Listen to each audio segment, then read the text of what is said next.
We're now exclusively joined with JNU Vice Chancellor Shantishri Pandit. For the first time, she is appearing on national television after the violence which broke out there at the premises of JNU, there at a hostel during the Ram Navami celebrations. Thank you so much for speaking to Republic Media Network, ma'am. Ma'am, we saw as to how the vandalism took place, violence took place, students were attacked once again. This has happened for the first time, for the second time, in fact, in a couple of months. First of all, being the Vice Chancellor, how do you see this incident? See, basically, this incident, basically messes are run by students. We have 17 hostels. 16 hostels did the same thing that Kaveri was doing. Meaning we had an iftar party and what would you say, Havan of the Ram Navami celebrations, both going on peacefully. It concluded also peacefully. The only issue was that the cooking of the non-vegetarian food would be after these things get over. And it was agreed everywhere else it went peacefully. I'm told that in Kaveri there was a hitch. And the Wardens Committee report came to us because we don't run hostels. Administration, we are a very democratic university. The mess is run by students. They decide the menu. There's a mess secretary, mess committee, and the mess warden also doesn't interfere unless there is a dispute. So if you see, we didn't expect this to take place because we thought like the other hostels, it was resolved among the students. The rector and the DSW was in touch when the real differences took place over what should be there and what should not be. The question here is that why did it happen at one particular hostel where the Ram Navami celebrations were being done, ma'am? Why did it happen at one particular hostel? We don't know. We are just now what to say because we got multiple interpretations of it.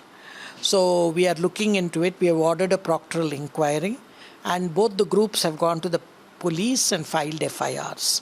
So there is also a police inquiry going on. We are also surprised how this incident, when it became violent, both sides there are about 6 individuals who have got minor injuries.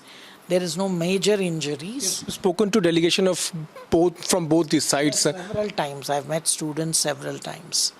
And both sides have made contradictory claims.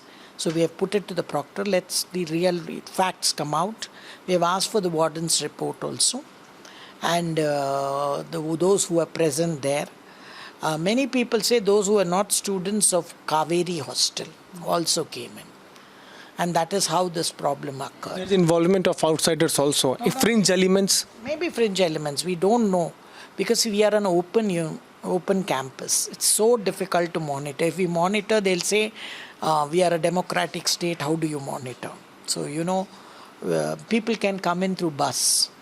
So how do you, the security people cannot look into it. So we are looking into who were involved because there are a lot of video images that have come. But we don't have cameras within the campus because students objected to it. So there's no cameras that are independent evidence will not. One very important question regarding the timings also. See, iftar was going on for the last many days. It happened on the very day when Ram Navami celebrations were being done. Do you see some kind of conspiracy in this, ma'am, to create a violent atmosphere inside the campus? It can be so. I don't know. I don't have evidence yet for it. But it is very unusual at the timing and the coincidence. And it is unfortunate that in a secular state like India, that, there is, acceptance of one ritual and not the other. And this is unfortunate. And discrimination can lead to arguments. And maybe here it led to violence. And we have a fringe which does oppose and which is unfortunate. And I think it is necessary that we now, after that one thing I can tell you no violence took place because I myself went to the hostel at 11 o'clock because I was in Kochi, I was returning and I went straight to the hostel.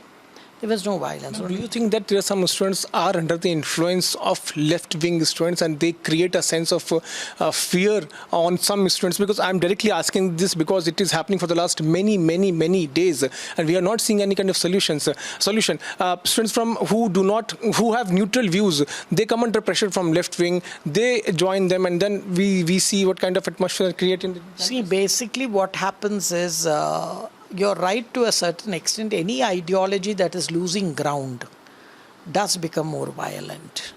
But here again, I would say that in my case, at least now, I'd have met with them. There may be, unless we get evidence, I would not make a charge. But yes, somebody who's losing ground, at least in elections, they have not been doing very well. And JNU may be seen as a last bastion to hold on to, because even when I joined, I had a huge barrage of things from the left ecosystem. And they were even misogynistic. So only they failed in it. In the same way, I think here there are students, 90% of the students are not ideologically committed. I've gone to hostels, I've gone to the library, I've met students, I do meet them when I go also. So if you see even in this, after the incident, there has been no violence. They have not been able to convince students to join. So I think JNU students are becoming mature because they realize that this violence will not help them.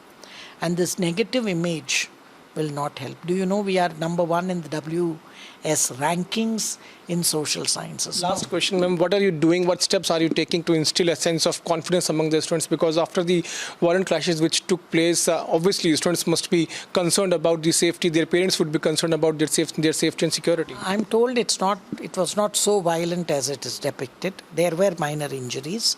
And I agree with you. We have clearly made it 3 things clear, that the administration has a zero tolerance to violence. Whoever does it will be dealt with very, very seriously.